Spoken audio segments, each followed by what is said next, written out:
Inabot po ng panganganak. Ari po. Inabot po ng panganganak yung aming pasyente. Ayan po.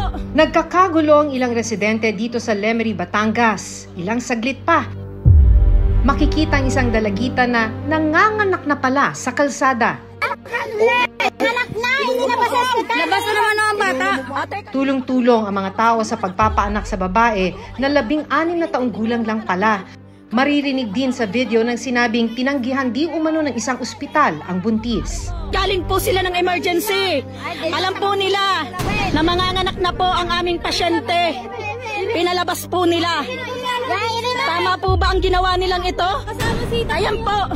Nandini po kami sa labas. Inabot po ang pasyente ng panganganak.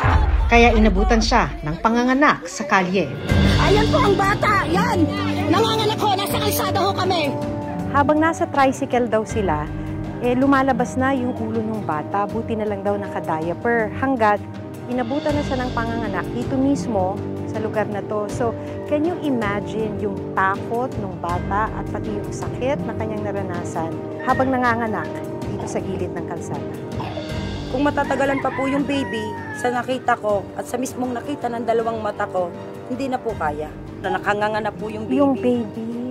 Kaya sa ano ko... So yung buong ulo niya lumabas Opo, na? ito po leeg. Pero hanggang dito lang po na ano siya. Naipit na rito. Delikado siya. Lakasan mo yung loob mo. Dahil pag hindi ko naalilabas yung inunan, mamamatay ka.